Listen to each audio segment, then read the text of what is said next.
ହୀରାକୁଦ ଛାଡ଼ିଲା ଆଉ 3ଟି ଗେଟ୍। ପ୍ରବଳ ବର୍ଷା ଯୋଗୁଁ ଉପର ମୁଣ୍ଡରେ ବୃଦ୍ଧି ପାଉଛି ଜଳସ୍ତର।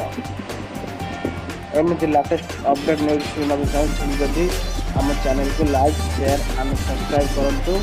ଆଉ ପାଖରେ ଥିବା ବେଲ୍ ଆଇକନ୍କୁ ଦବାନ୍ତୁ ଆଉ ଅଲ୍ ନୋଟିଫିକେସନ୍କୁ ଅନ୍ କରନ୍ତୁ। ଆସନ୍ତୁ ସମ୍ପୂର୍ଣ୍ଣ ଖବର ଉପରେ ନଜର ପକାଇବା। ହୀରାକୁଦ ନଦୀବନ୍ଧରେ ବୃଦ୍ଧି ପାଉଛି ଜଳସ୍ତର। ଉପର ମୁଣ୍ଡରେ ଜଳସ୍ତର ବୃଦ୍ଧି ପାଉଥିବାରୁ ପୁଣି 3ଟି ଗେଟ୍ ଖୋଲିଛି ହୀରାକୁଦ ନଦୀବନ୍ଧ। ପୂର୍ବରୁ 5ଟି ଗେଟ୍ ଖୋଲିଥିବାର ଡ୍ୟାମ୍ରେ ଏବେ ଆଉ 3ଟି ଗେଟ୍ ଖୋଲାଯାଇଛି। ତେବେ ବର୍ତ୍ତମାନ ମୋଟ 8ଟି ଗେଟ୍ ଦେଇ ଡ୍ୟାମ୍ରୁ ବନ୍ୟା ଜଳ ନିଷ୍କାସନ ହେଉଛି। ତେବେ ବଢ଼ୁଥିବା ବନ୍ୟା ପାଣିକୁ ରୋକିବା କଷ୍ଟ ହେଉଥିବାରୁ ଧୀରେ ଧୀରେ ଗେଟ୍ ଖୋଲାଯାଉଛି। ପ୍ରବଳ ବର୍ଷା ଯୋଗୁଁ ଉପର ମୁଣ୍ଡରେ ବୃଦ୍ଧି ପାଉଛି ଜଳସ୍ତର, ଯାହାଫଳରେ ହୀରାକୁଦର ଅଞ୍ଚଳ ଗେଟ୍ ଖୋଲିବା ପାଇଁ ବାଧ୍ୟ ହେଉଛି ହୀରାକୁଦ ଡ୍ୟାମ୍। ଆଜିର ବୁଲେଟିନ୍କୁ ଏଇଠି ରଖୁଛି। ନମସ୍କାର।